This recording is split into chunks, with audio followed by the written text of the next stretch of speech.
आज हम कारक प्रकरण में गति बुद्धि प्रत्यवसानार्थ शब्द कर्मा कर्म काणामणि कर्ता सनु यह सूत्र पढ़ेंगे। इससे पहले हमने कर्तुरीप्सिततमं कर्म तथा युक्तम चानीप्सितम अकथितम च ये 3 कर्म संज्ञा के सूत्र पढ़े और उससे संबंधित कुछ अधिकार सूत्र जैसे कारके, अनधीते और कर्मणि द्वितीया इत्यादि सूत्र भी हमने पढ़ लिए हैं कारक प्रकरण में। आज हम पढ़ेंगे गति बुद्धि प्रत्यवसानार्थ शब्द कर्मा कर्म काणामणि कर्ता सनु। ठीक है, तो सबसे पहले हम यहाँ पर सूत्र में जो पद दिए हैं, जो शब्द दिए हैं, उनका हम समास पदच्छेद इत्यादि करके हम अर्थ को स्पष्ट करेंगे। तो गति बुद्धि प्रत्यवसानार्थ शब्द कर्मा कर्म काणाम, यहाँ तक एक पद है जो कि षष्ठी बहुवचन में है।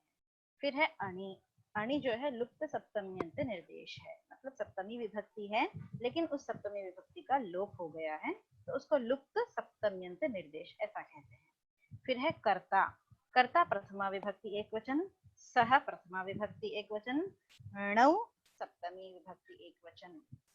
तो इस प्रकार आपका सूत्र है गति बुद्धि प्रत्यवसानार्थ शब्द कर्मा कर्म काणाम अणि कर्ता सह णौ। समास यहाँ पे किया है गतिश्च बुद्धिश्च प्रत्यवसानंच गति बुद्धि प्रत्यवसानानि। गति बुद्धि प्रत्यवसानानि अर्थाः येषाम्, नाम गति अर्थ, बुद्धि अर्थ और प्रत्यवसान, प्रत्यवसान नाम भोजनम, खादनम। तो ये 3 अर्थ हैं जिनके, किनके, जिन धातुओं के। तो गति बुद्धि प्रत्यवसानानि अर्थाः येषाम् ते गति बुद्धि प्रत्यवसानानि। लिंक हो भेजता। किसकी आवाज आ रही है?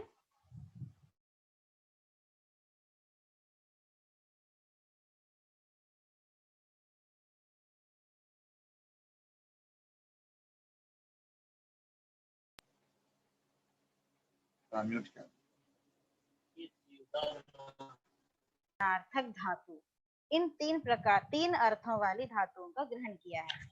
आगे कहते हैं, आगे शब्द है शब्द कर्मा कर्म काणाम।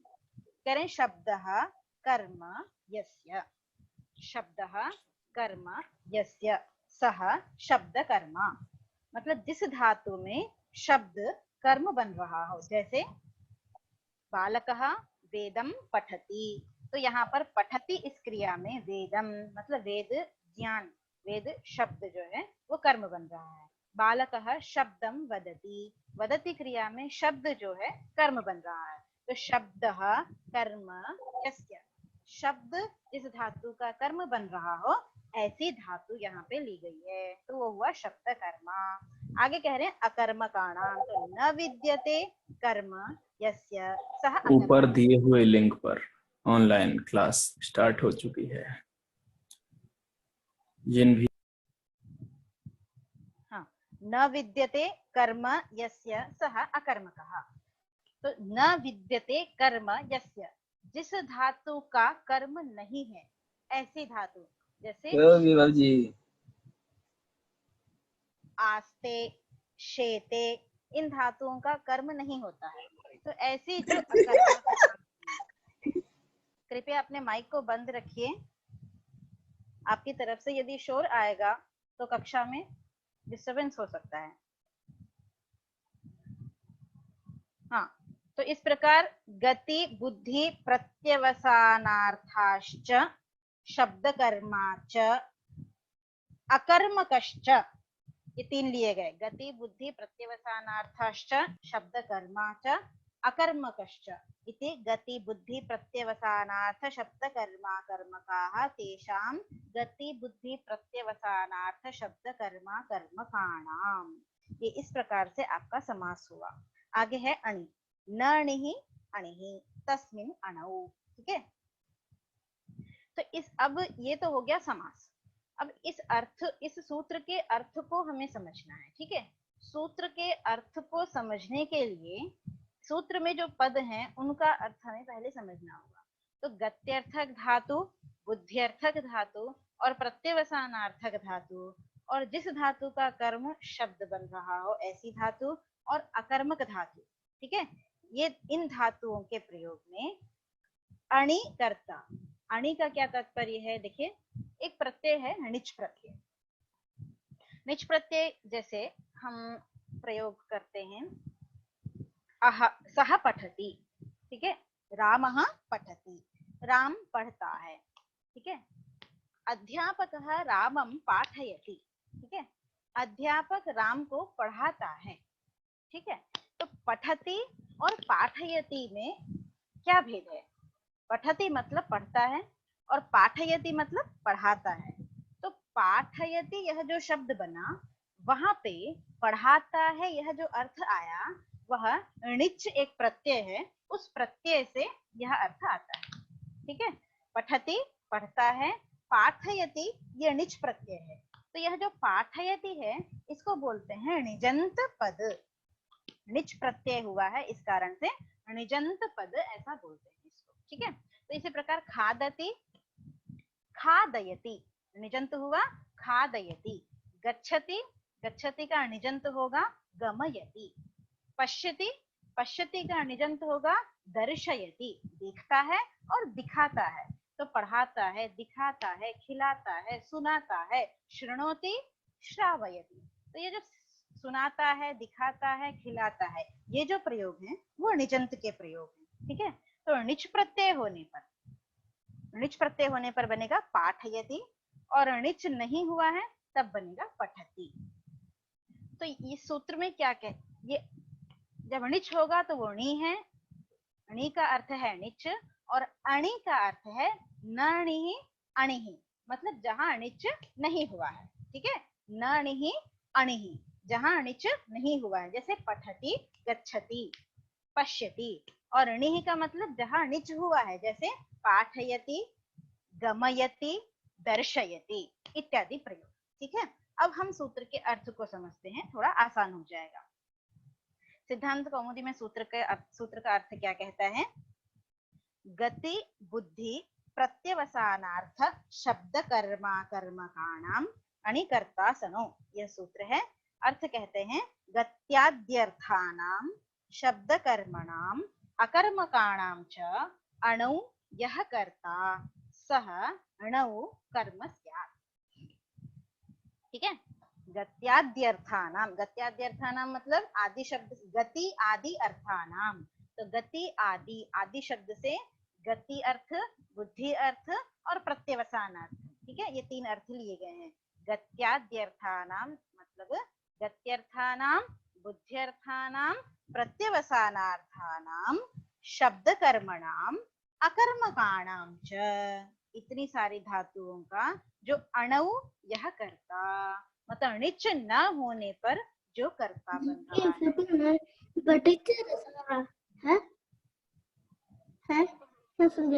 अणु यह कर्ता, णिच न होने पर जो कर्ता बन रहा है, अणु यह कर्ता सह अणु कर्म संज्ञम स्यात्, है ना, कर्म स्यात् मतलब णिच न होने पर जो कर्ता बन रहा है उस कर्ता की कर्म संज्ञा हो जाएगी। कब? जब णिच प्रत्यय हो जाएगा, ठीक है। जब णिच प्रत्यय हो जाएगा तब जो है उसी कर्म संज्ञा हो जाएगी। हम थोड़ा सा उदाहरण से इसको समझते हैं और भी ज्यादा स्पष्ट हो जाएगा, ठीक है। तो सबसे पहले हम गच्छति का उदाहरण ले लेते हैं, गत्यर्थक धातु का उदाहरण ले लेते हैं। सिद्धांत कौमुदी में जो उदाहरण है हम उसको बाद में समझेंगे, पहले हम दैनिक प्रयोग में जो उदाहरण है उससे समझते हैं, ठीक है। गत्यर्थक धातु का हम उदाहरण लेते हैं। गच्छति माणवकः ग्रामम्, माणवकः ग्रामं गच्छति, ठीक है। गच्छति यह गत्यर्थक धातु है। अब यहाँ पे माणवकः जो है गमन धातु के प्रयोग में, गम धातु की क्रिया के प्रयोग में माणवक कर्ता बन रहा है, ठीक है। और कहाँ जाना इसको इष्टतम है? तो ग्राम जाना इष्टतम है। तो इष्टतम होने के कारण से ग्राम जो है ईप्सिततम होने से कर्तुरीप्सिततमं कर्म, इस सूत्र से ग्राम की कर्म संज्ञा हो जाएगी, ठीक है।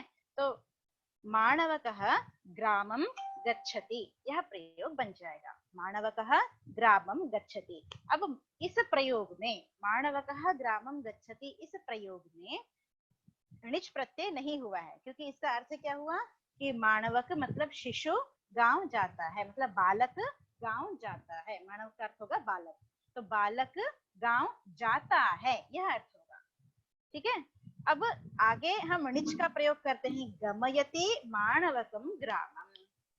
ठीक है, पिता माणवकम ग्रामम गमयति।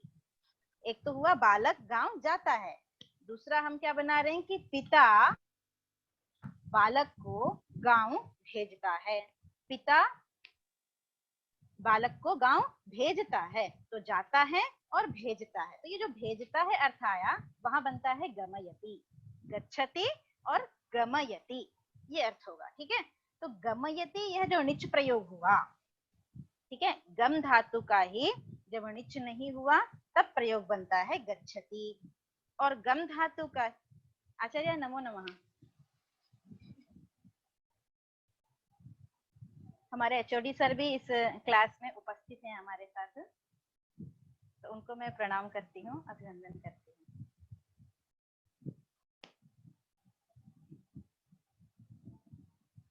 ठीक है, चलिए आगे चलते हैं। आगे चलते हैं, तो जब गम धातु का गच्छति यह प्रयोग है, वहां पे णिच नहीं हुआ है, और जब णिच प्रयोग करेंगे तब बनेगा गमयति। ठीक है, तो माणवकः ग्रामं गच्छति और पिता माणवकम ग्रामम गमयति। ये दो उदाहरण है, आप लिख लीजिए, आपको स्पष्ट रहेगा। यदि आप लिख लेंगे तो आपको ज्यादा स्पष्टता रहेगी, इसलिए आप लिख लीजिए, नोट कर लीजिए इस उदाहरण को।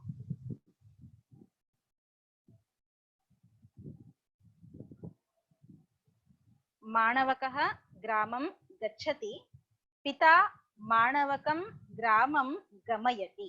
ठीक है, अब हम यहाँ पर चलते हैं। क्या कहा कि गत्यर्थानाम, गत्याद्यर्थानाम धातूनाम अणु यह कर्ता। ठीक है, णिच न होने पर जो करता है, तो णिच न होने पर हमने प्रयोग क्या बनाया था, गच्छत माणवकः ग्रामं गच्छति। णिच न होने पर हमने प्रयोग बनाया कि माणवकः ग्रामं गच्छति। तो णिच न होने पर जो आपने प्रयोग बनाया उसमें कर्ता कौन है ये देखना है। ठीक है, कर्ता के नीचे आप अंडरलाइन कर लीजिए, कर्ता कौन है, माणवकः, बालक कर्ता बन रहा है, तो माणवकः ग्रामं गच्छति।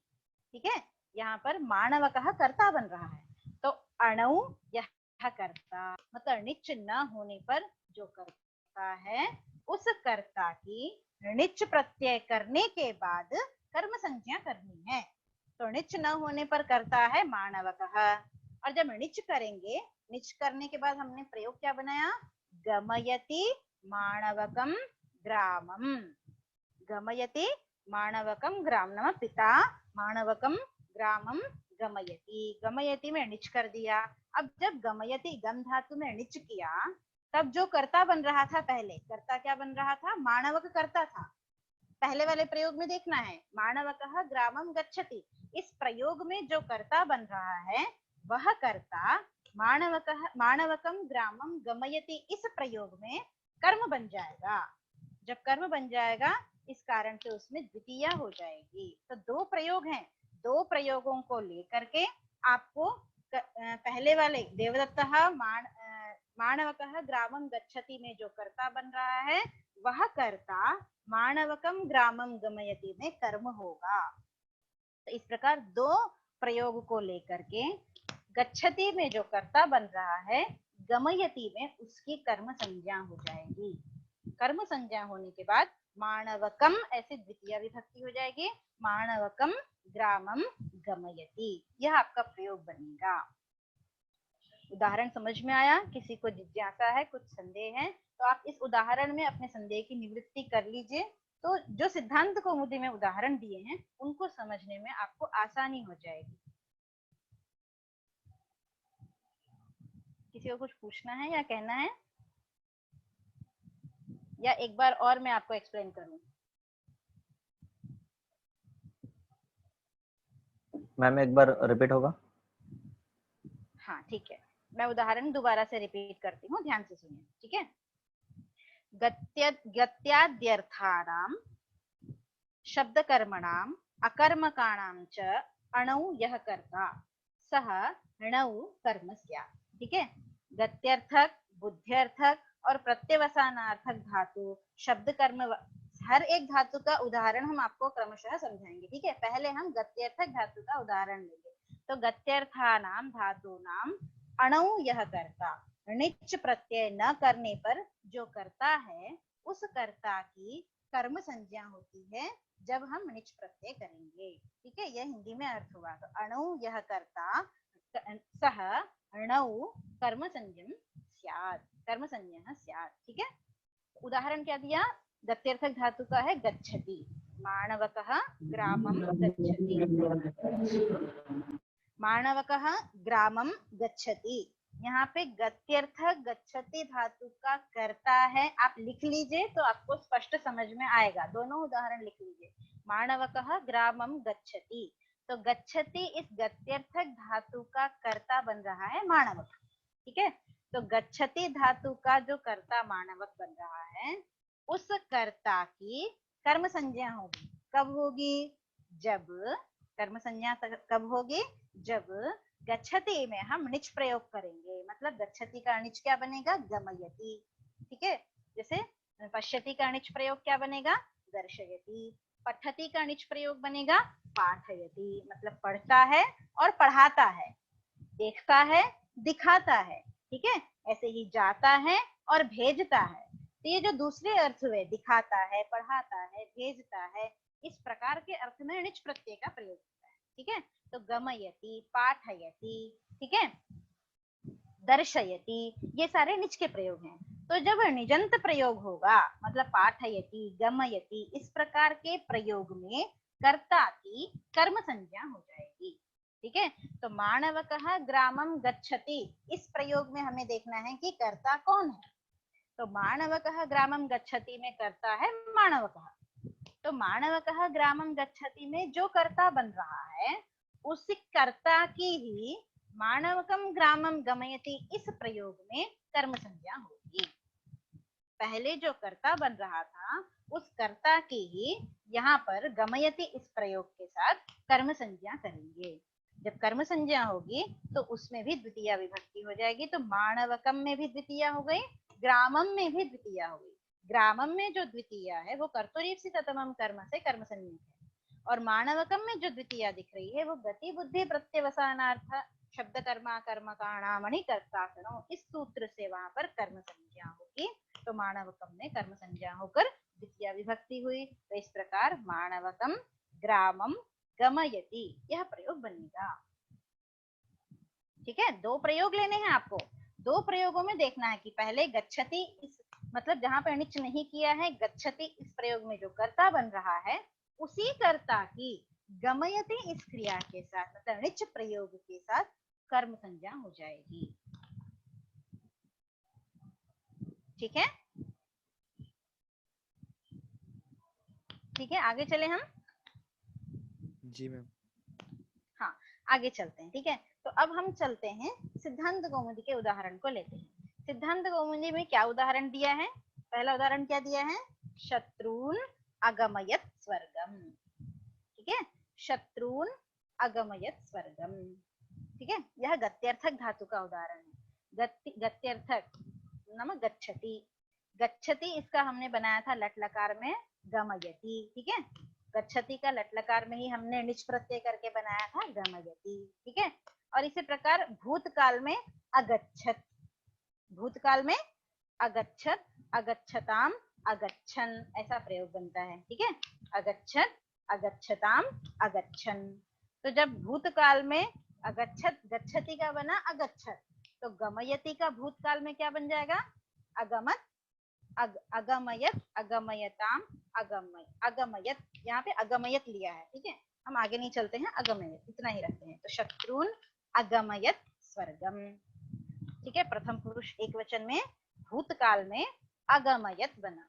ठीक है, अगच्छत का अगमयत, जैसे कि गच्छति का गमयति बन रहा था, वैसे ही भूतकाल में अगच्छत का अगमयत बना। ठीक है, तो शत्रुन अगमयत स्वर्गम, ये तो हो गया अनिच प्रत्यय करके प्रयोग। तो हम पहले चलेंगे, हमें निजंत प्रयोग करने के लिए पहले हमें निज प्रत्यय के बिना क्या प्रयोग बन रहा है ये समझना जरूरी है, क्योंकि हमें कर्ता को ढूंढना है इसलिए। ठीक है, तो शत्रुन अगमयत स्वर्गम, इसका अन्यंत में मतलब निच नहीं हुआ है, वहां जहां निच नहीं होगा उसको हम कहेंगे अन्यंत, और जहां निच हुआ है उसको कहेंगे निजंत। ठीक है, तो अन्यंत में प्रयोग बनेगा शत्रवः युद्धे मृताः स्वर्गम अगच्छन्।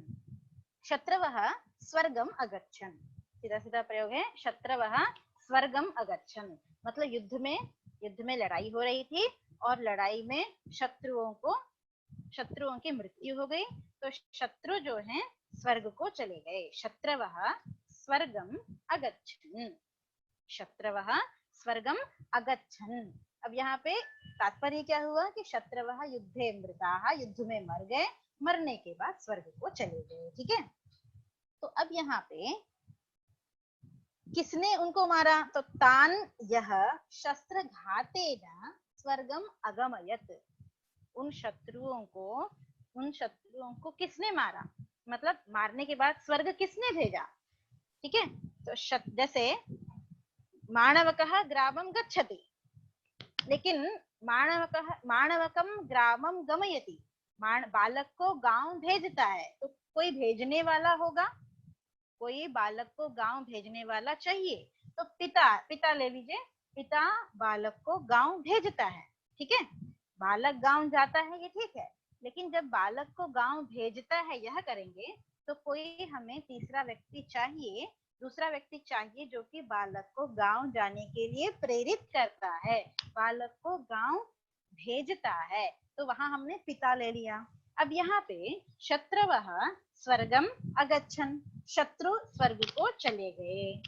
ठीक है, शत्रु स्वर्ग को चले गए, लेकिन जब हमें ये अर्थ करना है कि शत्रुओं को स्वर्ग भेज दिया, तो शत्रुओं को स्वर्ग भेज दिया, इसके लिए हमें कोई दूसरा व्यक्ति चाहिए कि किसने भेज दिया, तो वहां कहते हैं शस्त्रघातेन स्वर्गम अगमयत, मतलब शस्त्र के प्रहार के द्वारा स्वर्ग को भेज दिया। किसने भेज दिया, तो सह श्री हरिर में गति, वहां जो श्लोक दिया है उसका अंतिम चरण है सह श्री हरिर में गति। यदि सिद्धांत कौमुदी है तो आप उस श्लोक में देखिए, अंतिम चरण है, अंतिम पाद है, सह श्री हरिर में गति, मतलब वह श्री हरि जिस हरि ने शत्रुओं को स्वर्ग भेज दिया, वही हरि मेरी गति है, ऐसा अर्थ है। ठीक है, तो भेज, यहाँ पे शत्रुओं को स्वर्ग कौन भेज रहा है, हरि भेज रहा है। ठीक है, तो हरि मतलब हरि ही विष्णु, विष्णु जो है वहां पे प्रयोजक है,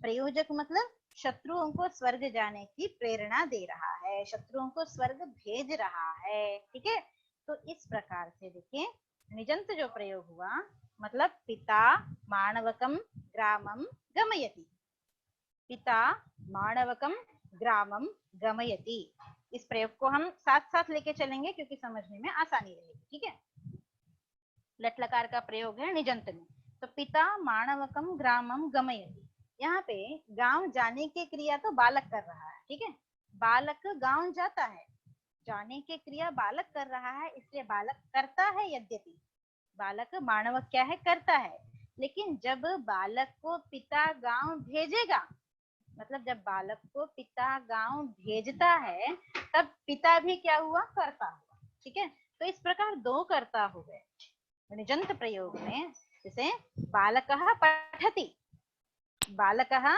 पठति। ठीक है, और उसको अध्यापक बालक को पढ़ाता है, तो पढ़ने की क्रिया तो बालक कर रहा है, लेकिन अध्यापक उस बालक को पढ़ाता है, तो इस प्रकार दोनों ही करता हुए, अध्यापक भी करता हुआ, बालक भी करता हुआ।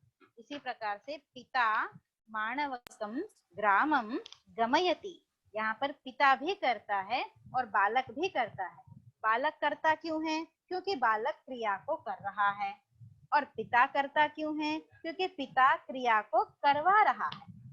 तो इन दो कर्ता में भेद क्या है फिर, ठीक है, इन दो कर्ता में भेद क्या है, तो दो दो भेद होते हैं, एक तो प्रयोजक कर्ता होता है और एक प्रयोज्य कर्ता होता है। एक होता है प्रयोजक कर्ता और दूसरा होता है प्रयोज्य कर्ता। ठीक है, तो प्रयोजक कर्ता मतलब कि जो प्रेरित करता है क्रिया को करने के लिए।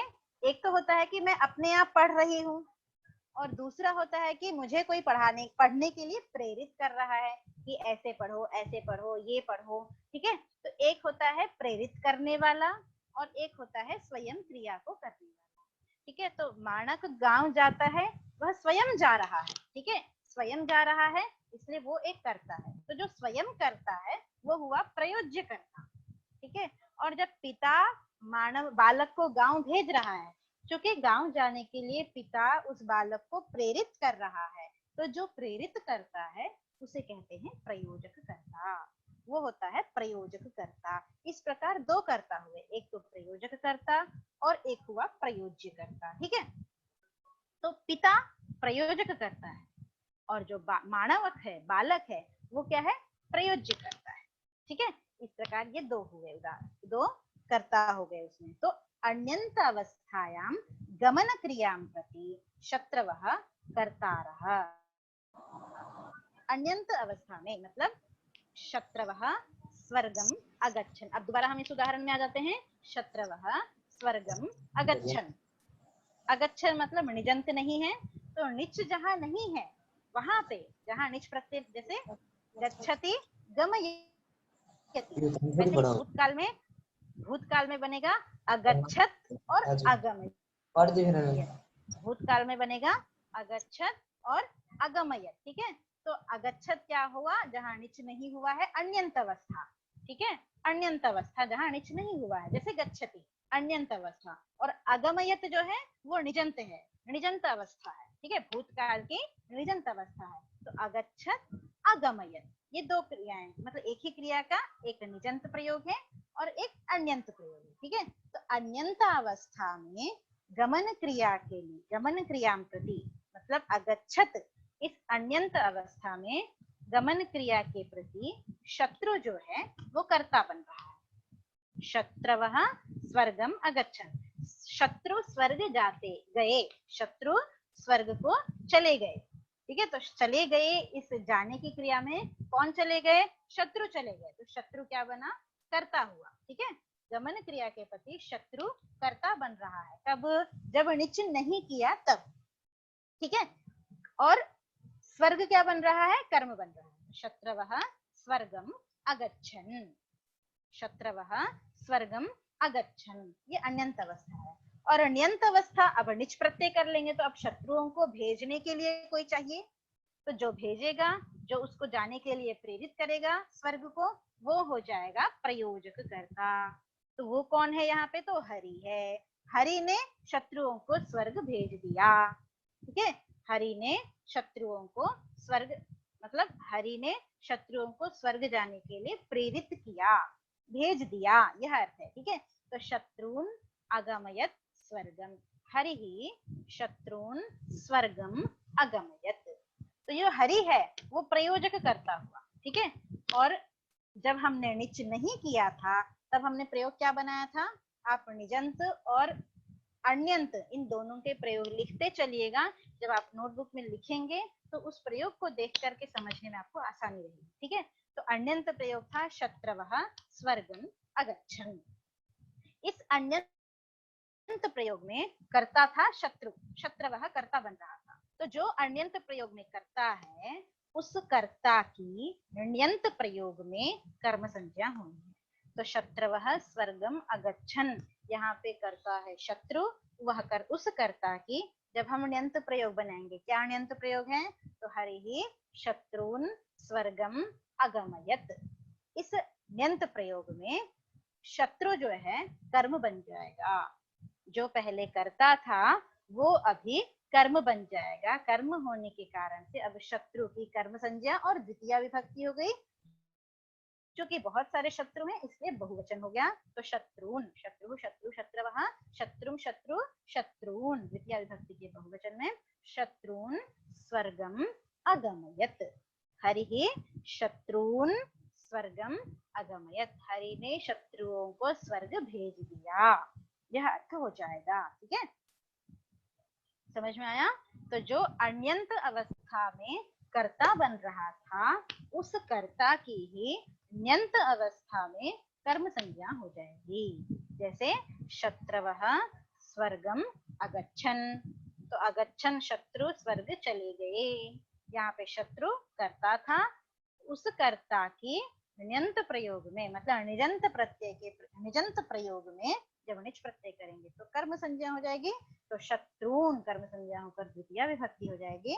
तो हरि शत्रुन स्वर्गम अगम्यत, यह प्रयोग, पहला प्रयोग आपका सिद्ध होगा गत्यर्थक धातु के प्रयोग, गत्यर्थक धातु के प्रयोग में। यह गत्यर्थक धातु का उदाहरण है, शत्रुन अगमयत स्वर्गम। समझ में आया? तो हम आगे बढ़ते हैं, इसको कंटिन्यू करेंगे, और यदि कुछ संदेह है तो आप पूछ सकते हैं। समझ में आया? हेलो, जी मैम। आ गया या किसी को कुछ पूछना है? आगे चले हम,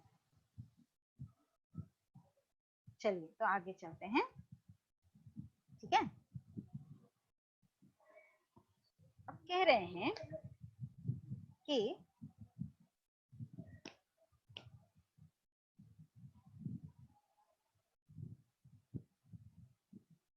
हाँ, आगे चलिए।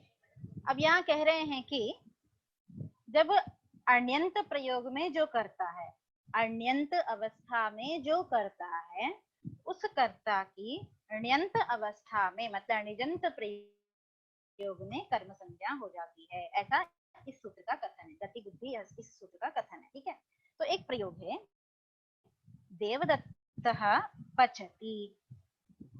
ठीक है, देवदत्तः पचति मतलब देवदत्त खाना बनाता है, भोजन बनाता है, देवदत्त पकाता है। देवदत्तः ओदनम पचति, देवदत्त ओदन पकाता है, चावल पकाता है। ठीक है, अब इस ये क्या हुआ, पचति निच प्रयोग नहीं है, अन्यंत प्रयोग है। ठीक है, अब इस अन्यंत प्रयोग को हम निजंत प्रयोग में बदलते हैं। ठीक है, इस अन्यंत पचति, इस अन्यंत प्रयोग को हम निजंत प्रयोग में बदलेंगे तो क्या बनेगा, देवदत्तः ओदनम पचति, इसका क्या बनेगा निजंत का, ओदनम पाचयति। ठीक है, चावल पकाता है। ठीक है, देवदत्त चावल पकाता है, और राम देवदत्त से चावल पकवाता है। हिंदी में बता रही हूँ पहले, फिर संस्कृत में चलते हैं। देवदत्त चावल पकाता है और राम देवदत्त से चावल पकवाता है। तो देवदत्त चावल पकाता है, इसका बनेगा देवदत्तः ओदनम पचति। ये तो हो गया अन्यंत प्रयोग में, लिख लीजिएगा देवदत्तः ओदनम पचति, ये हो गया अन्यंत प्रयोग में। अब इसका निजंत बनेगा रामः देवदत्तेन ओदनम पाचयति। पहले लिख लीजिए फिर समझाऊंगी। रामः देवदत्तेन ओदनम पाचयति। ठीक है, पाचयति यह निजंत प्रयोग हो गया। अब अन्यंत प्रयोग जो पचति था, उस प्रयोग में देखिए आप, देवदत्तः ओदनम पचति, पचति के प्रयोग में, मतलब जहां निच नहीं हुआ है उस प्रयोग में कर्ता बन रहा है देवदत्त। ठीक है, देवदत्त क्या बन रहा है, कर्ता बन रहा है। तो जब देवदत्त कर्ता बन रहा है अन्यंत प्रयोग में, तो जब हमने निच प्रयोग किया, क्या किया, पाचयति, तो उस निजंत प्रयोग में हमने देवदत्त में तृतीया विभक्ति की है। मैंने जो आपको उदाहरण लिखवाया है उसमें क्या लिखवाया, रामः देवदत्तेन ओदनम पाचयति, ऐसा लिखवाया है। ठीक है, बल्कि हमें क्या करना चाहिए था कि जो पहले कर्ता था उसके यहाँ पर गति बुद्धि सूत्र से निच के प्रयोग में कर्म संज्ञा होनी है। ठीक है, और कर्म संज्ञा होकर द्वितीय विभक्ति का दर्शन होना चाहिए था, मतलब देवदत्तम ऐसे द्वितीय विभक्ति होनी चाहिए थी। ठीक है, तो वहां पर द्वितीय विभक्ति न हो जाए, ठीक है, वहां पर द्वितीय विभक्ति न हो जाए, इस कारण से कहा कि यह सूत्र नियमार्थ है। नियमार्थम इदं सूत्रम। ठीक है, नियमार्थम इदं सूत्रम कह रहे हैं कि पहले वाले उदाहरण में चलिए, शत्रुन अगमयत स्वर्गम, यहाँ चलिए हरिः शत्रुन अगमयत स्वर्गम। लिखिए, उदाहरण लिखते चलेगा तो स्पष्टता रहेगी, नहीं तो आपके दिमाग में खिचड़ी पक जाएगी। ठीक है, हाँ, हरिः शत्रुन स्वर्गम अगमयत। यहाँ पर अण्यंत प्रयोग में देखिए, पहले शत्रवः स्वर्गम अगच्छन्, शत्रवः स्वर्गम अगच्छन्। ठीक है, गमन क्रिया प्रति, गमन क्रिया के प्रति स्वर्ग ईप्सिततम कर्म बन रहा था। ठीक है, ईप्सिततम कर्म बन रहा था, गमन क्रिया के प्रति स्वर्ग जो है कर्म बन रहा है ईप्सिततम कर्म से। कहाँ पर? गच्छति, इस प्रयोग में, मतलब जहां अनिच्छ नहीं किया है वहां पर। ठीक है, शत्रवः स्वर्गम अगच्छन्, भूतकाल में, गच्छति का भूतकाल में अगच्छन्, वहां पर स्वर्ग क्या है? ईप्सिततम कर्म से कर्म हो गया। अब रहा शत्रु। ठीक है, शत्रु को अब निजंत प्रयोग में चलिए। अण्यंत प्रयोग में मैंने बताया कि स्वर्ग जो है ईप्सिततम कर्म बन रहा है। अब निजंत प्रयोग में चलिए, हरिः शत्रुन स्वर्गम अगमयत। यहाँ पर भी जो स्वर्ग है वो ईप्सिततम कर्म ही बन रहा है, क्योंकि शत्रुओं को, मतलब हरि को स्वर्ग भेजना इष्टतम है।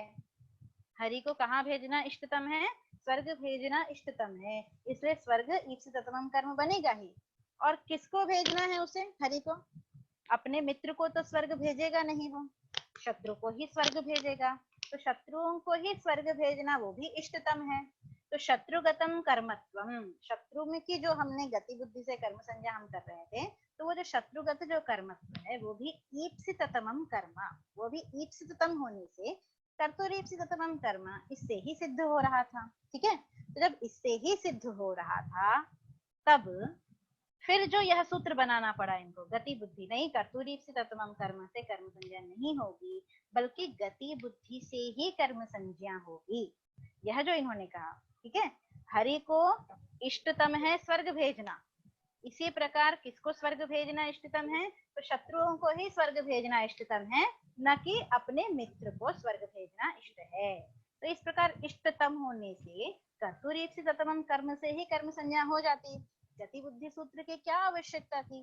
ठीक है, तो इस प्रकार सिद्धे सति आरभ्यमाणो विधि नियमाय भवति, मतलब सिद्ध होने, कर्म संज्ञा सिद्ध थी, कर्म संज्ञा प्राप्त हो रही थी, फिर भी गति बुद्धि से जो विधान किया, गति बुद्धि सूत्र से दोबारा जो कर्म संज्ञा का विधान किया, वह उसका कुछ न कुछ तो प्रयोजन होगा ही।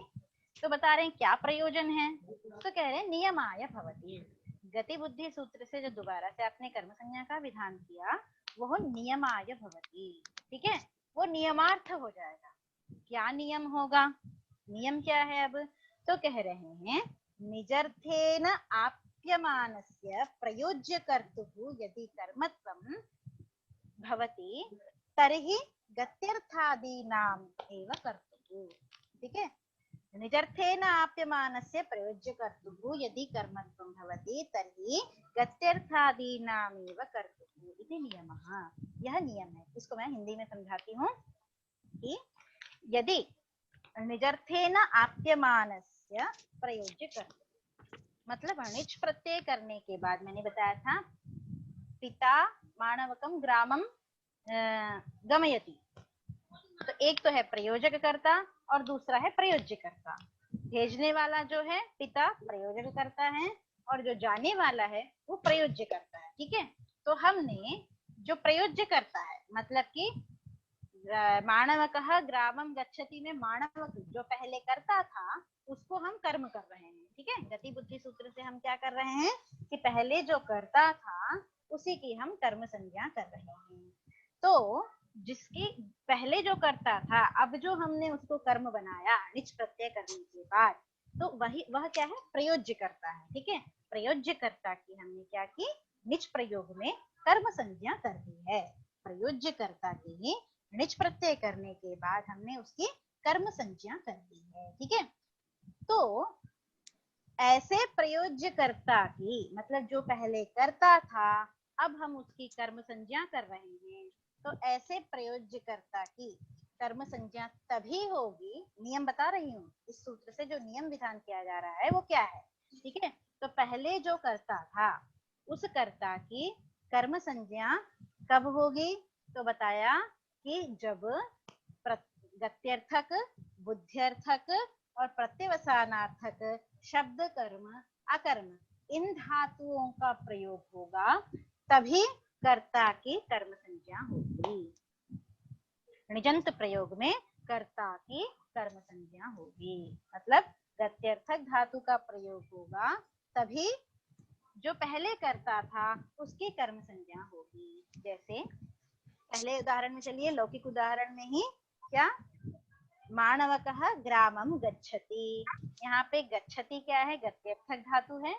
इस कारण से जो करता है बालक, मतलब माणवकः जो करता है, उस कर्ता की पिता माणवकम ग्रामम गमयति, इस प्रयोग में गमयति, इस निजंत प्रयोग में जो माणवक करता था उसकी यहाँ पे कर्म संज्ञा कर दी। कर्म संज्ञा करके द्वितीय विभक्ति हो गई, ठीक है। तो द्वितीय विभक्ति हुई, इस कारण से पिता माणवकम ग्रामम गमयति यह बन गया, यह तो बन गया, ठीक है। तो गत्यर्थक धातुओं के प्रयोग होने पर ही पहले जो करता था उसकी कर्म संज्ञा होगी, ठीक है। इसी प्रकार बुद्धि, बुद्ध्यर्थक धातुओं के प्रयोग में ही कर्ता की कर्म संज्ञा होगी।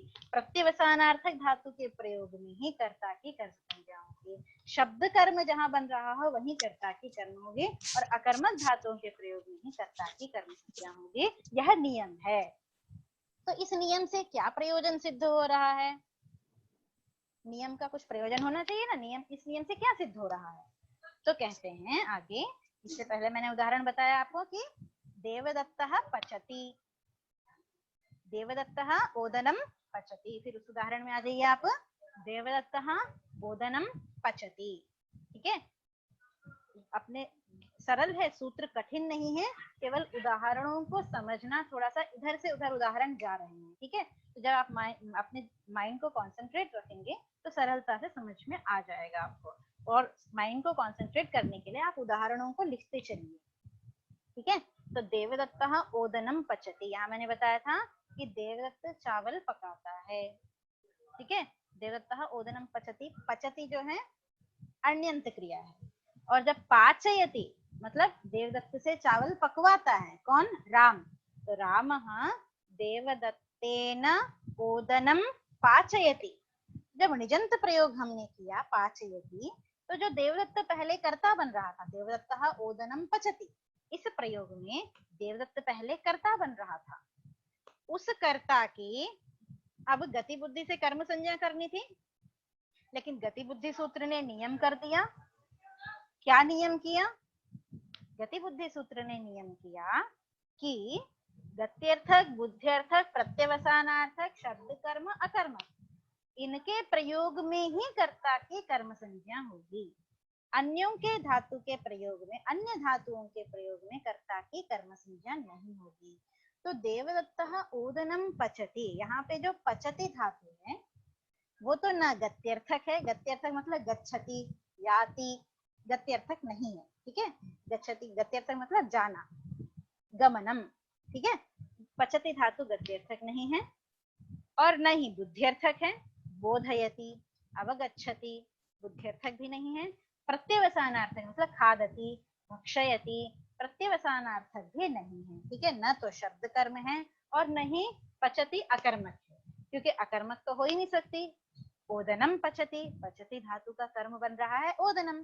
तो इस प्रकार पचति धातु न तो गत्यर्थक हुई, न बुद्ध्यर्थक हुई, न प्रत्यवसानार्थक हुई, न शब्द कर्म हुई, न ही अकर्मक हुई। तो इनमें से कुछ भी नहीं है। इस कारण से यहाँ पर कर्ता की कर्म संज्ञा नहीं हुई। गति बुद्धि इस सूत्र से कर्ता की कर्म संज्ञा नहीं हुई। और जब कर्ता की कर्म संज्ञा नहीं हुई तो कर्ता अनभिहित हो गया। अनभिहित होने के कारण से कर्तृकरणयोः तृतीया से कर्ता में तृतीया विभक्ति हो गई। इसलिए आपका प्रयोग मैंने आपको क्या लिखवाया था कि रामः देवदत्तेन ओदनं पाचयति। ठीक है, रामः देवदत्तेन, तो जो देवदत्तेन तृतीया दिख रही है, तो देवदत्त जो पहले करता था, अब उसकी कर्म संज्ञा करनी चाहिए थी, लेकिन कर्म संज्ञा नहीं हुई। क्यों नहीं हुई? क्योंकि गते बुद्धि सूत्र को नियमार्थ बता दिया। गते बुद्धि सूत्र को नियमार्थ बताने का प्रयोजन यही है कि गत्यर्थक धातुओं का प्रयोग न हो तो वहां पर उसकी कर्म संज्ञा नहीं होगी।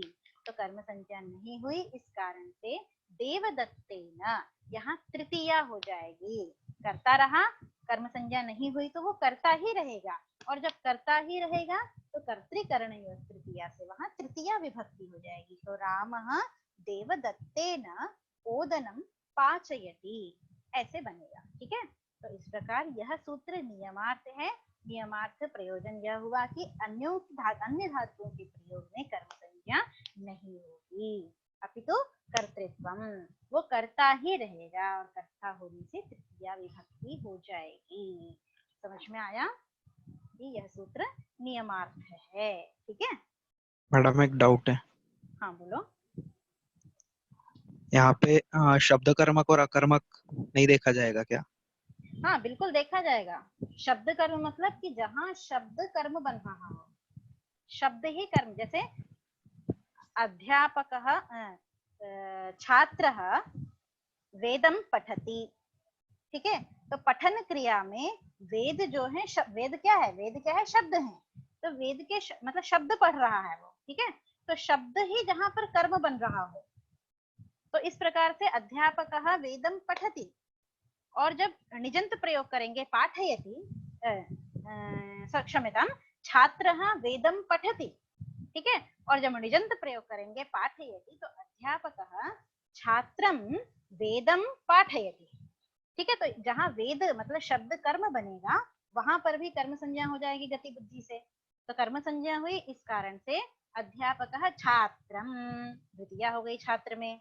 ठीक है, छात्रः वेदं पठति में छात्र करता था, लेकिन जब निजंत प्रयोग करेंगे तो अध्यापकः छात्रं, कर्म संज्ञा हो जाएगी छात्र की, छात्रं वेदं पाठयति। तो जहां शब्द ही कर्म बन रहा हो, ऐसे धातु के प्रयोग में भी कर्म संज्ञा हो जाती है, कर्ता की कर्म संज्ञा हो जाती है।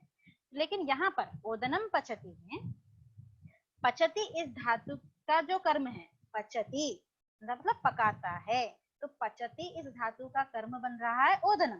क्या पकाता है? तो ओदन को पकाता है। तो शब्द धातु का शब्द कर्म यस्य, ठीक है, शब्द कर्म होना चाहिए। तो यहाँ पे कर्म क्या बन रहा है? ओदन बन रहा है, शब्द कर्म नहीं बन रहा है। ठीक है, वेदम पठति में क्या पढ़ता है? तो वेद के शब्द को पढ़ रहा है। इस प्रकार ओदनम पचति में क्या पका रहा है? तो ओदन शब्द को नहीं पका रहा है, बल्कि ओदन एक पदार्थ है, उस पदार्थ की पाक क्रिया कर रहा है। ठीक है, समझ में आया? हाँ मैडम। तो इस प्रकार हाँ बोलो। और अकर्मक कैसे देखेंगे? हाँ, तो इस प्रकार शब्द कर्म नहीं बन रहा है, शब्द कर्म नहीं बन रहा है, तो ये शब्द कर्म की भी ग्रहण नहीं होगा। और रही अकर्मक, ठीक है, अकर्मक धातु मतलब जिस धातु का कर्म न हो, जैसे आसने उपविशति, ठीक है, आसने आस्ते, ठीक है, आसने शेते, पर्यंके शेते। ठीक है, तो इस प्रकार आस्ते, शेते इत्यादि धातु क्या है? अकर्मक है, मतलब इन धातुओं का कर्म नहीं होता है। जैसे सो रहा है, कहाँ सो रहा है? तो पर्यंक पर सो रहा है। ठीक है, किसको सो रहा है? इसका कर्म, शेते धातु का कर्म, उस कर्म का उत्तर भी हमें नहीं मिलता है। तो इस प्रकार शी धातु, आस धातु, आस्ते कहाँ बैठ रहा है? तो आसन पर बैठ रहा है, आसन को बैठ रहा है, हम ऐसा नहीं बोलते। तो इस प्रकार जो अकर्मक धातु हैं, अकर्मक धातुओं के प्रयोग में भी जो अन्यंत अवस्था में करता था, उसके निजंत अवस्था में कर्म संज्ञा हो जाएगी। इसके उदाहरण के साथ मैं आपको बाद में समझा दूंगी। तो अकर्मक धातु अकर्मक होनी चाहिए। ठीक है, तो ओदनम पचति, देवदत्तः ओदनम पचति। ठीक है, यह रामः देवदत्तेन ओदनम पाचयति, यहाँ पे धातु क्या है? पचति। तो धातु अकर्मक है या सकर्मक है ये देखना है। तो पचति धातु पकाता है, क्या पकाता है भाई? तो ओदनम पचति। आपको कर्म का उत्तर मिल रहा है। कर्म का उत्तर यदि मिल रहा है इसका तात्पर्य है कि पचति धातु अकर्मक नहीं है। ठीक है, जब पचति धातु अकर्मक नहीं है तो पचति धातु का ग्रहण अकर्मक में भी नहीं हुआ। तो इस प्रकार गत्यर्थक नहीं है, बुद्ध्यर्थक नहीं है, प्रत्यवसानार्थक नहीं है, पचति धातु शब्द कर्म भी नहीं है और पचति धातु अकर्मक भी नहीं है। इनमें से किसी में भी पच धातु का ग्रहण नहीं हो रहा है। इस कारण से गति बुद्धि सूत्र से देवदत्त जो कर्ता है उस कर्ता की कर्म संज्ञा नहीं होगी। और जब कर्ता की कर्म संज्ञा नहीं हुई तो वो कर्ता ही रह गया और उस कर्ता की कर्तृ करणयोर तृतीया से तृतीया होकर के रामः देवदत्तेन ओदनं पाचयति, ऐसा प्रयोग बन जाएगा। ठीक है, हाँ मैडम, थैंक यू। हाँ आगे चलें अब। तो ये तो हो गया आपका एक उदाहरण, आपका गत्यर्थक धातु का उदाहरण पूर्ण हुआ है। क्या? शत्रुन अगमयत स्वर्गम। क्या उदाहरण था? शत्रुन अगमयत स्वर्गम, शत्रवः स्वर्गम अगच्छन्। इसका निजंत में प्रयोग बना शत्रुन अगमयत स्वर्गम। ठीक है, अब आगे चलते हैं। गत्यर्थक हुआ, अब बुद्ध्यर्थक चलते हैं। बुद्ध्यर्थक धातु मतलब, बुद्ध्यर्थक धातु का उदाहरण क्या बताया? वेदार्थम स्वान अवेदयत। उदाहरण है वेदार्थम स्वान अवेदयत। स्वान मतलब स्व शब्द यहाँ पे आत्मीय परः, ठीक है, अपने इस अर्थ में, मतलब स्वकीयाः वेदार्थम विदुः। ठीक है, स्वकीयाः वेदार्थम विदुः मतलब अपने लोगों ने वेद के अर्थ को जान लिया। सिद्धांत कौमुदी में जो उदाहरण है वो सारे ही भूतकालिक उदाहरण है। ठीक है, और जो मैं आपको लौकिक लेकर के समझा रही हूँ वो लट लकार में समझा रही हूँ, आपको सरलता हो इस कारण से। ठीक है, तो विदुः यह भी भूतकालिक है। तो स्वकीयाः वेदार्थम विदुः मतलब अपने लोगों ने वेदार्थ को जान लिया। तो विदुः जान लिया, जान लिया यह बुद्ध्यर्थक धातु का प्रयोग है। ठीक है, विदज्ञाने। ठीक है, बुद्ध्यर्थक धातु है। तो बुद्ध्यर्थक धातु के प्रयोग में भी अण्यंत अणु यह करता, अणु यह करता, अण्यंत अवस्था में जो करता है उस कर्ता की ण्यंत अवस्था में कर्म संज्ञा हो जाएगी। तो अण्यंत अवस्था में हम प्रयोग क्या बनाया हमने? स्वकीयाः वेदार्थम विदुः मतलब अपने लोगों ने वेद के अर्थ को जान लिया। ठीक है, तो जान लिया इसमें वेदार्थम, जानने की क्रिया में वेदार्थ जो है ईप्सिततमम कर्म बन रहा है। ईप्सिततमम कर्म नमा कर्तुर ईप्सिततमम से कर्म संज्ञा होकर के वेदार्थम द्वितीया हो गई। ठीक है, अब किसने जान लिया? तो स्वकीयाः अपने आत्मीय जनों ने जान लिया। तो आत्मीय जन जो है कर्ता बन रहे हैं। ठीक है, जानने के लिए, वेदार्थ के जानने के लिए आत्मीयाः स्वकीयाः ये जो है कर्ता बन रहे हैं। ठीक है, तो जो कर्ता बन रहा है, अब विदुः जो है अण्यंत है, इसका अणिच में जब प्रयोग बनाएंगे तो जो यहाँ पे कर्ता है मतलब स्वकीयाः ये कर्ता है। ठीक है, तो यहाँ जो कर्ता है वो आगे जा करके कर्म बन जाएगा। कहाँ पर कर्म बन जाएगा? जैसे उदाहरण है वेदार्थम स्वान अवेदयत मतलब स्वान वेदार्थम अवेदयत मतलब आत्मीय जनों को, अपने जनों को वेदार्थ का ज्ञान करा दिया। ठीक है, वेदार्थ का ज्ञान हो गया, आत्मीय जनों को वेदार्थ का ज्ञान हो गया, वेदार्थ को जान लिया। यह तो हो गया अण्यंत प्रयोग। अगर हम निजंत प्रयोग करेंगे तो आत्मीय जनों को वेदार्थ का ज्ञान करा दिया। किसने करा दिया? तो सह श्री हरिर्मे गति, उस श्री हरि ने मतलब विष्णु ने। ठीक है, तो उस विष्णु यहाँ पे प्रेरक है, प्रयोजक करता है। विष्णु ने वेदार्थ का ज्ञान कराया अपने आत्मीय जनों को। ठीक है, तो इस प्रकार विष्णु क्या हुआ? प्रयोजक, श्री हरि ही प्रयोजक करता हुआ। और किसको ज्ञान कराया? तो आत्मीय जनों को ज्ञान कराया। तो आत्मीय जन जो है स्व, जो पहले करता था, अब जिसे हमें कर्म बनाना है वो कैसा करता हुआ? तो प्रयोज्य करता हुआ। ठीक है, उस प्रयोज्य कर्ता की मतलब स्वकीयाः वेदार्थम विदुः, स्वकीयाः वेदार्थम विदुः इस प्रयोग में स्वकीयाः जो कर्ता है उस कर्ता की हम कर्म संज्ञा कर देंगे। कर्म संज्ञा करने पर द्वितीया हो जाएगी, तो स्वकीय स्वः स्वौ स्वे। ठीक है, स्व शब्द के रूप कैसे चलेंगे, सर्वनाम शब्द है, तो स्वः स्वौ स्वे, स्वम स्वौ स्वान। इस प्रकार द्वितीया बहुवचन में क्या बनेगा, स्वान बनेगा। ठीक है, द्वितीया के बहुवचन में स्वान बनेगा। तो स्वान वेदार्थम अवेदयत, श्री हरि ने क्या किया, स्वान वेदार्थम अवेदयत। ठीक है, वेदार्थ का ज्ञान करा दिया। इस प्रकार अवेदयत, यह निजंत भूतकाल में बुद्ध्यर्थक धातु का निजंत भूतकाल में प्रयोग है। तो बुद्ध्यर्थक का निजंत प्रयोग होने पर अन्यंत में जो कर्ता बन रहा था, स्वकीयाः, अन्यंत में जो कर्ता बन रहा था, उस स्वकीयाः की निच अवस्था में कर्म संज्ञा हो जाएगी। जब कर्म संज्ञा हो गई तब क्या होगा, द्वितीय विभक्ति हो जाएगी। उस कर्म संज्ञा की क्या हो जाएगी, द्वितीय विभक्ति हो जाएगी। तो स्वेदार्थम स्वान अवेदयत, यह प्रयोग बन जाएगा। ठीक है, मतलब स्वकीयाः वेदार्थम विदुः, अपने लोगों ने वेद के अर्थ को जान लिया, और तान हरिहि वेदार्थम अवेदयत, और उन अपने जनों को हरिहि वेदार्थम अवेदयत, मतलब हरि ने वेद के अर्थ को बताया, बोध कराया। ठीक है, तो यहाँ पे जो स्व है, स्व जो है प्रयोज्य कर्तृ है, उन तेषां प्रयोज्य कर्तॄणां गति बुद्धि इति सूत्रेण कर्म संज्ञा भविष्यति। तो जो प्रयोज्य कर्ता था उसकी निजंत के प्रयोग में गति बुद्धि इस सूत्र से कर्म संज्ञा हो जाएगी। कर्म संज्ञा होकर के उदाहरण बना आपका वेदार्थम स्वान अवेदयत। ठीक है, हरि स्वान वेदार्थम अवेदयत, यह प्रयोग बनेगा।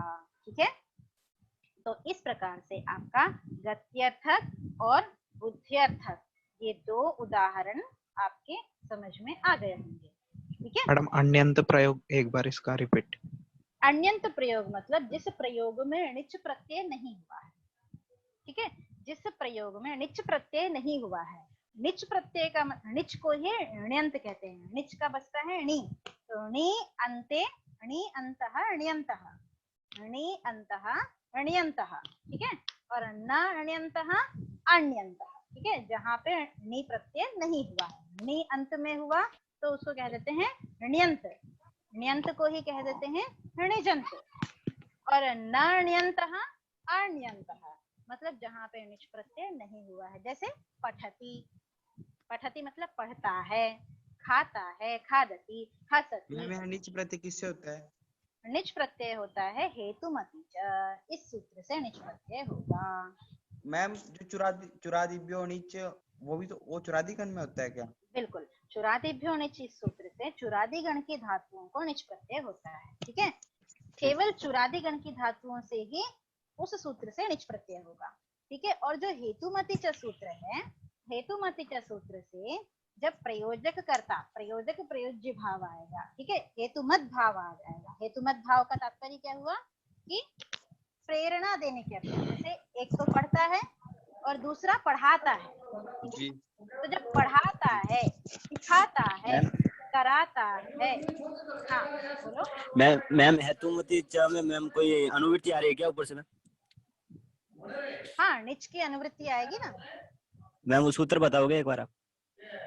उस सूत्र में क्या समझना है आपको? मैम वो सूत्र पूछना था, वो सूत्र कौन सा जैसे अनुवृत्ति आती है ना? सत्यावपाश रूप वीणा, मैम ये वाला है ना? बिल्कुल बिल्कुल, सत्याप पाश रूप वीणा तूल श्लोक। ठीक है मैम। इस ये बड़ा सूत्र है। इस हाँ सूत्र मैम, में हाँ चुरादि अंत में है चुरादिभ्यो निच। हाँ मैम। तो उस चुरादिभ्यो निच से चुरादिगण की धातुओं से निच होता है, ऐसा बता दिया। ठीक है, जब चुरादिगण की धातुओं से निच बता दिया, तब आगे कहा कि हेतुमति च, कि हेतु हेतुमत भाव अर्थ होने पर भी क्या होता है, निच हो जाता है। तो हेतु हेतुमत भाव अर्थ होने का तात्पर्य क्या है? तो कहा कि जैसे पढ़ाता है, हंसाता है, बुलवाता है, दिखाता है। तो ये जो अर्थ है, मतलब किसी ने हमें प्रेरणा दी उस काम को करने की। ठीक है, पढ़ता है, एक ये अर्थ होता है कि पढ़ता है, दूसरा होता है कि पढ़ाता है। ठीक है, तो जो पढ़ाता है, हंसाता है, बुलवाता है, इस प्रकार के अर्थ जो हैं उन अर्थ में हेतुमती च से णिच प्रत्यय होता है। ठीक है, तो उन अर्थ में जब हेतुमती च से णिच प्रत्यय होता है तब उसको ही णिजंत कह देते हैं। णिच प्रत्यय होने के बाद जो पाठयति यह शब्द बना, उस शब्द को ही णिजंत पद ऐसा कह देते हैं। गमयति, इसको णिजंत पद ऐसा कह देते हैं।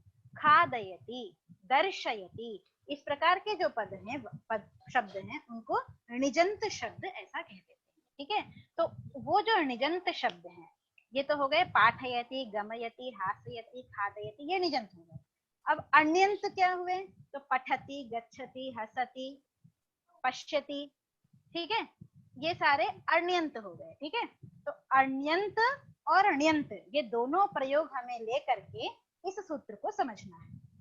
तो अण्यंत में मतलब पठति, हसति, गच्छति, इन प्रयोगों में हमें देखना है कि कर्ता कौन है, और इन प्रयोगों में जो कर्ता है उस कर्ता की णिजंत प्रयोग होने पर कर्म संज्ञा हो जाएगी। मतलब पाठयति, गमयति,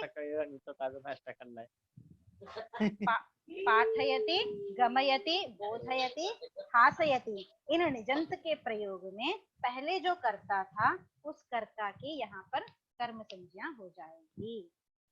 ठीक है, आपको स्पष्ट हुआ अण्यंत और अण्यंत क्या है? मेरा क्वेश्चन ये था कि स्वान वेदार्थम अवेदयत, इसका अण्यंत प्रयोग क्या होगा? स्वान वेदार्थम अवेदयत का अण्यंत प्रयोग होगा स्वकीयाः वेदार्थम विदुः। स्वकीयाः वेदार्थम विदुः, स्वकीयाः स्व मतलब आत्मीय जन, तो आत्मीय जनों ने वेद के अर्थ को जान लिया। विदुः ये जान लिया। हाँ मैडम, ओके। जाना। ठीक है, ये होगा अण्यंत प्रयोग। तो उस अण्यंत प्रयोग में जो स्वकीयाः है वो कर्ता बन रहा है। स्वकीयाः कर्ता बन रहा है, वह जो कर्ता है उस कर्ता की णिजंत प्रयोग में कर्म संज्ञा हो जाएगी। वह जो कर्ता है उस स्वकीयाः इस पद की, इस कर्तृक की प्रयोज्य कर्ता जब बनेगा उसकी जब णिजंत प्रयोग करेंगे तब उसकी कर्म संज्ञा हो जाएगी। जब कर्म संज्ञा हुई तो बन जाएगा स्वान, मतलब कर्म संज्ञा में द्वितीय विभक्ति और द्वितीय विभक्ति के बहुवचन में बन जाएगा स्वान। तो स्वान वेदार्थम अवेदयत, यह प्रयोग बन जाएगा। स्वान वेदार्थम अवेदयत, इस प्रकार से आपका यह प्रयोग बनेगा। ठीक है, स्पष्ट हुआ? हाँ मैडम। हाँ हाँ, अब आगे चले। ठीक है, तो इस प्रकार आपका हो गया गत्यर्थक और बुद्ध्यर्थक, इन दो अर्थक नाम गत्यर्थक धातु और बुद्ध्यर्थक धातु के प्रयोग में अणौ यह कर्ता सह अणौ कर्म संज्ञः स्यात्। अणौ मतलब अण्यन्तावस्थायां यह कर्ता, सह अण्यन्तावस्थायां कर्म संज्ञः भवति। ये दो अर्थ हो गए आपके। अब आगे चलते हैं प्रत्यवसानार्थक। ठीक है, तो प्रत्यवसानार्थक क्या है? प्रत्यवसानार्थक धातूनां योगे अपि अणौ यह कर्ता सह अणौ कर्म संज्ञः स्यात्। तो इसका उदाहरण क्या दिया है आपका सिद्धांत कौमुदी में? आशयत चामृतम देवान। क्या दिया है? आशयत चामृतम देवान। देवान लिख लीजिए, देवान अमृतम आशयत। देवान अमृतम आशयत। हाँ, आशयत, ठीक है। देवान अमृतम आशयत, यह णिजंत प्रयोग है। ठीक है, अब इसका अण्यंत प्रयोग हम पहले देखेंगे। क्या है? देवाः अमृतम आश्नन। देवाः अमृतम आश्नन मतलब देवताओं ने अमृत ग्रहण कर लिया। अश भोजने, अश धातु भोजनार्थक है, प्रत्यवसान मतलब भी भोजन मतलब खाना। ठीक है, तो देवताओं में अमृत का भोजन कर लिया मतलब अमृत को खा लिया। अमृत को खा लिया। अब इसको खा लिया ऐसा न करके कह के हम लौकिक भाषा में क्या कहते हैं? देवताओं ने अमृत को ग्रहण कर लिया। देवताओं ने अमृत का ग्रहण कर लिया। ठीक है, तो देवाः अमृतम आश्नन, यह अण्यंत प्रयोग है। तो आश्नन खा लिया, यहाँ खा लिया इस अर्थ में कर्ता बन रहे हैं देव, देवता कर्ता बन रहा है, ठीक है। तो देवाहा कर्ता है, तो आश्नन इस अन्यंत प्रयोग में जो कर्ता बन रहा है देवाहा, उस कर्ता की निजंत प्रयोग में कर्म संज्ञा करनी है, ठीक है। तो उस कर्ता के निजंत प्रयोग में जब कर्म संज्ञा करनी है तो प्रयोग क्या बनाया कि देवान अमृतम आशयत, ठीक है। देवान अमृतम आशयत, देवताओं को अमृत खिला दिया, किसने? सह श्री हरिर में गति, उस श्री हरि ने, विष्णु ने देवताओं को अमृत खिला दिया, ठीक है। यह निजंत प्रयोग है। तो इस निजंत प्रयोग में वो जो देव है जो पहले कर्ता बन रहा था उसकी कर्म संज्ञा कर दी, ठीक है। इसलिए कर्म संज्ञा होकर के द्वितीय विभक्ति हो गई। तो देवान अमृतम आशयत हरिः, देवान अमृतम हरिः अमृतम देव हरिः देवान अमृतम आशयत, ठीक है। यह प्रयोग बन गया, ठीक है ना। तो देवाहा अमृतम आश्नन, देवताओं ने अमृत खा लिया, और जब हरि उनको खाने के लिए प्रेरित करेंगे तान हरि ही प्रेरयति, यदि जब उनको हरि प्रेरित करेंगे तो तान हरि ही आशयत, उनको हरि ने खिलाया। तो जब यह अर्थ होगा कि खिलाया, जब प्रेरक नामक प्रयोजक कर्ता आ जाएगा, जब हरि आ जाएगा, तब देव जो है वो प्रयोज्य कर्ता बन जाएगा। मतलब कि पहले कर्ता था, अब गति बुद्धि इस सूत्र से उस देव की कर्म संज्ञा हो जाएगी। कर्म संज्ञा हो करके द्वितीया के बहुवचन में देवान ऐसा प्रयोग बन जाएगा। तो देवाहा अमृतम आश्नन, यह अन्यंत प्रयोग है और उसी का अंजंत प्रयोग बन जाएगा आशयत चामृतम देवान, मतलब देवान अमृतम आशयत श्री हरि, ठीक है। समझ में आया? आगे चले। मैडम आशयत में जो त है वो हलंत है या पूरा है? हलंत है, हलंत है। ओके। भूतकालिक प्रयोग है ना, जैसे अपठत अगच्छत जैसे बनते हैं, लंग अपाठयत, लकार, लंग लकार में। हाँ ठीक है, अपाठयत, ठीक है। निजंत के प्रयोग में बनेगा अपाठयत, अगमयत, जैसे ही आशयत, ऐसे बनेगा, ठीक है, भूतकाल में। आगे चलें। अब है गत्यर्थक हो गया, बुद्ध्यर्थक होगा, प्रत्यवसानार्थक हो गया, ठीक है। गत्यर्थानाम बुद्ध्यर्थानाम प्रत्यवसानार्थानाम। अब आगे आया शब्द कर्मणाम, ठीक है। तो शब्दः कर्म यस्य, क्या किया था? शब्दः कर्म यस्य, ठीक है। तो शब्द जहां कर्म बन रहा हो, शब्द जहां कर्म बन रहा हो, उदाहरण क्या दिया इसका शब्द कर्म का? वेदम अध्यापयत विधिम, ठीक है, वेदम अध्यापयत विधिम। सामान्य उदाहरण मैंने आपको बताया था, छात्रः वेदम पठति, ठीक है। मैंने पठ धातु का प्रयोग किया, यहाँ सिद्धांत कौमुदी में इन धातु का प्रयोग करके अध्यापयति इस धातु का रूप बना रहे हैं, ठीक है ना। तो वेदम, छात्रः वेदम पठति, इसमें ले लीजिए छात्रः वेदम अधीते, ठीक है। यह हो गया अन्यंत प्रयोग, छात्रः वेदम अधीते। वेद जो है शब्द है, मतलब शब्द को पढ़ रहा है, तो शब्द क्या हुआ? अधीते, मतलब पठति, इस क्रिया में शब्द क्या बन रहा है? कर्म बन रहा है। तो शब्द जहाँ कर्म बन रहा हो वहां पर भी अन्यंत होने पर जो कर्ता है उस कर्ता की निज प्रत्यय होने पर कर्म संज्ञा हो जाएगी। तो छात्रः वेदम पठति या छात्रः वेदम अधीते, यहाँ पर अधीते का कर्म वेद बन रहा है और कर्ता बन रहा है छात्र, कर्ता बन रहा है छात्र। उस छात्र की जब निज प्रत्यय करेंगे, अधीते का निजंत प्रयोग बनेगा अध्यापयति, अधीते का निजंत प्रयोग बनेगा अध्यापयति।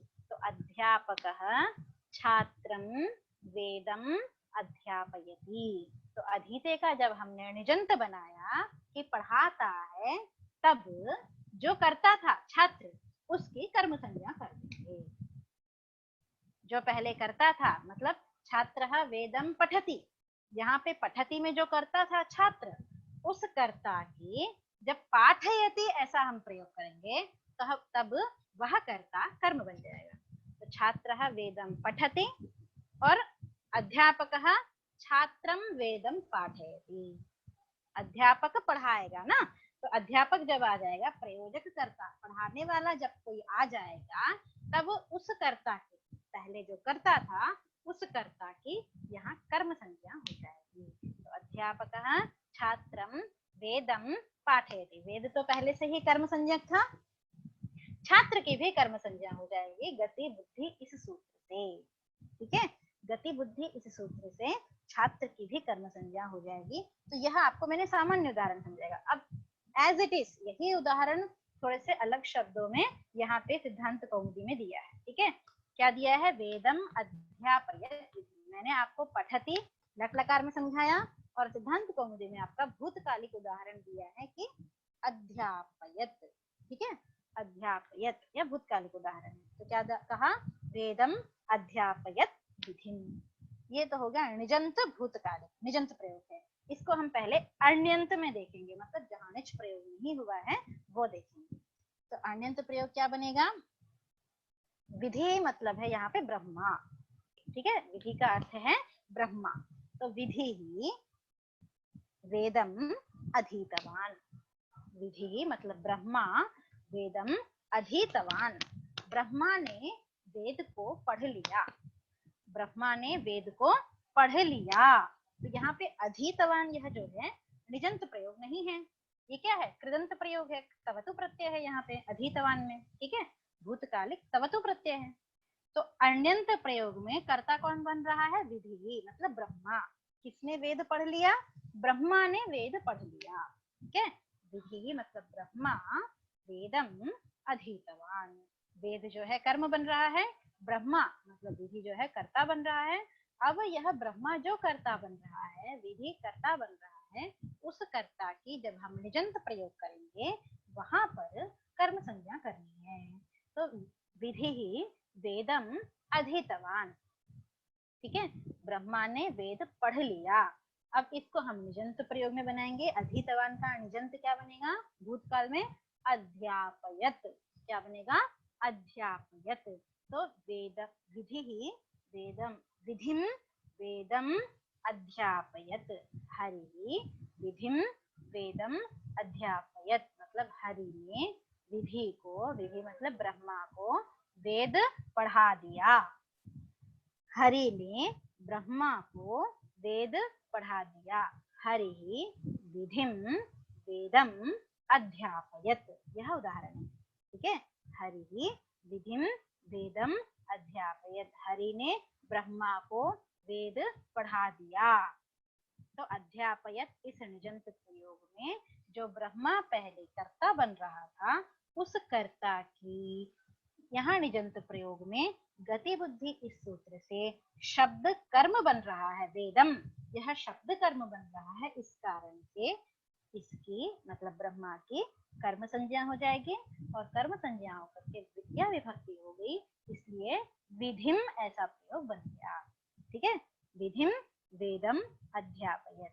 और अन्यंत में जब कर्ता बनेगा तब क्या प्रयोग बनाया हमने? विधि ही वेदम अधीतवान मतलब विधि ही प्रथमा है, विधि ही वेदम अधीतवान। ब्रह्मा ने वेद पढ़ लिया, ऐसा प्रयोग बना। ठीक है, अन्यंत में और अन्यंत में। स्पष्ट हुआ सभी को?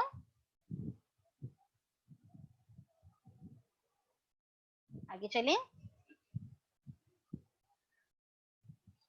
हाँ मैम। हाँ चलिए आगे चलते हैं। तो इस प्रकार आपका शब्द कर्म भी हो गया। ठीक है, अब जब शब्द कर्म हो गया, अब आगे है अकर्मक।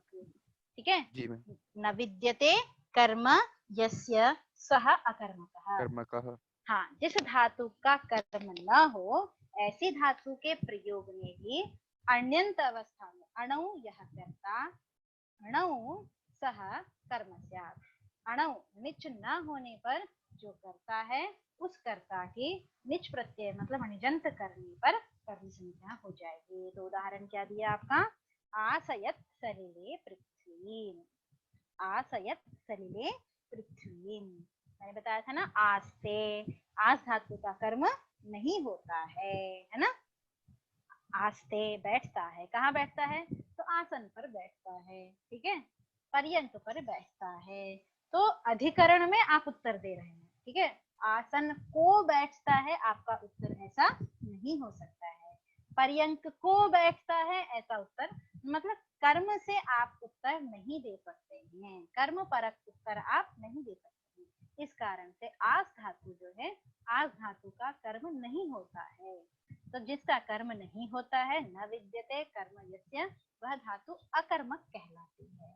तो इस प्रकार आस धातु अकर्मक हुई, और अकर्मक धातु के प्रयोग में अन्यंत अवस्था में जो कर्ता दिखेगा, उस कर्ता की ण्यंत अवस्था में कर्म संज्ञा करनी है। तो चलिए, उदाहरण था आसयत सलिले पृथ्वी, ये तो हो गया अण्यंत, ठीक है। निजंत प्रयोग है आसयत। तो हम पहले अण्यंत प्रयोग देखेंगे। अण्यंत प्रयोग क्या है आपका?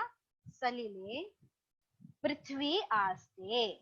पृथ्वी मतलब यह जो धरती है, भूमि है, वो कहाँ स्थित है, कहाँ टिकी हुई है, कहाँ स्थित है?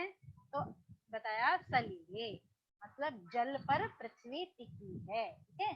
सलिले, सलिल मतलब जल, तो जले सलिले पृथ्वी आस्ते, जल पर पृथ्वी बैठी है। यहाँ पे बैठी है का मतलब टिकी है, टिकी है इस अर्थ में आस्ते का प्रयोग है, ठीक है। तो सलिले पृथ्वी आस्ते, इसका अर्थ स्पष्ट हुआ, जल पर पृथ्वी टिकी है, आस्ते बैठी है, ठीक है। तो आस्ते इस धातु का कर्म तो है ही नहीं, क्या क्या है? सलिले अधिकरण है, ठीक है, जल अधिकरण बन रहा है, सलिले सप्तमी दिख रही है, ठीक है। अब रहा पृथ्वी, पृथ्वी क्या है? तो पृथ्वी कर्ता बन रही है, कैसे? क्योंकि क्या टिका हुआ है जल पर? तो पृथ्वी टिकी है, कहा आस्ते? पृथ्वी आस्ते। तो आस्ते इस क्रिया में को पूरा करने के लिए कर्ता बन रहा है पृथ्वी।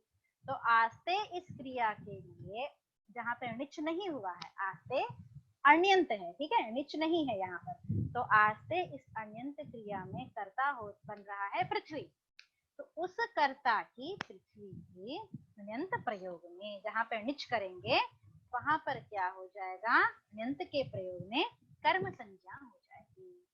आस्ते का जब हम अण्यंत प्रयोग करेंगे, वहां पर इस कर्ता की, मतलब जो पृथ्वी कर्ता है, उस कर्ता की कर्म संज्ञा हो जाएगी। जैसे उदाहरण क्या बताया? आसयत पृथ्वीम, आसयत सलिले पृथ्वीम, पृथ्वी कर्ता की कर्म संज्ञा हो गई, कर्म संज्ञा होने से द्वितीय हो गई।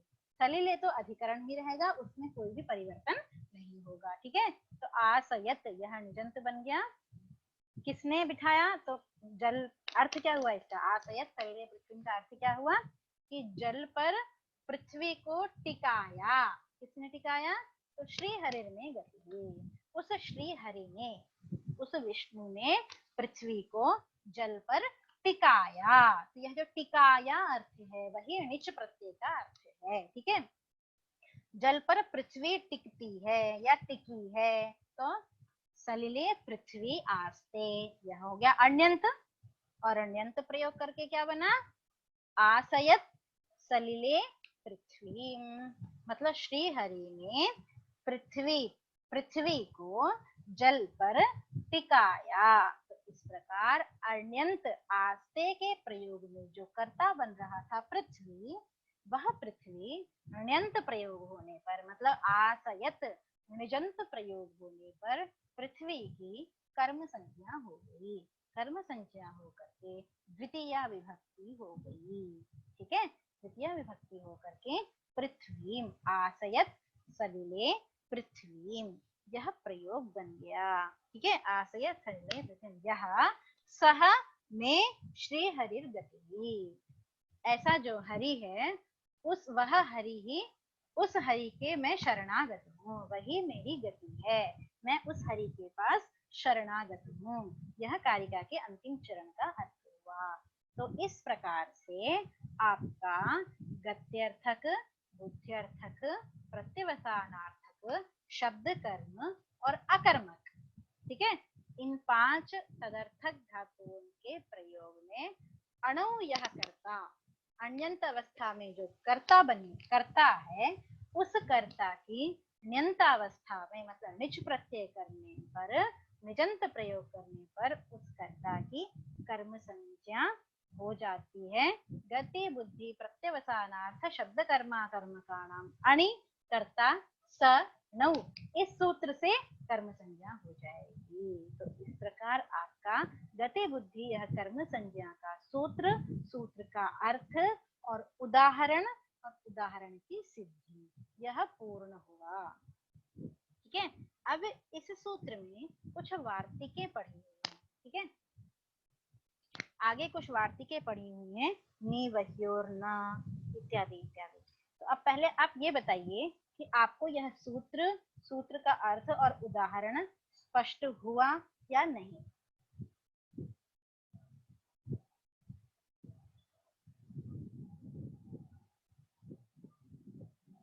स्पष्ट है सभी को? आगे चलें या आज का पाठ यहीं पे रोका जाए, क्योंकि 1.5 घंटा हो चुका है। कल मैडम पढ़ेंगे। हाँ बोलिए, किसी मैडम पृथ्वी स्त्रीलिंग शब्द है या पुल्लिंग शब्द है?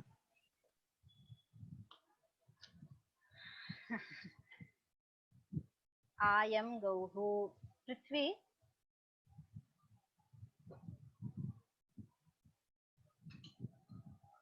पुल्लिंग है मैम शायद। हाँ, मेरी आवाज आ रही है? हेलो जी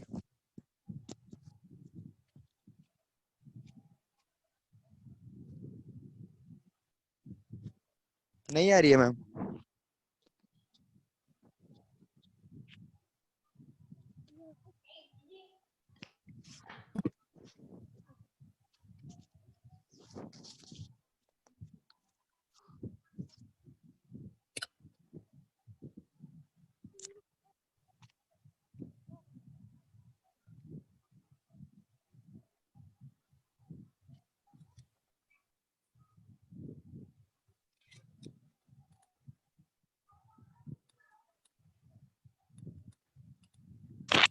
मैम स्त्रीलिंग है वो,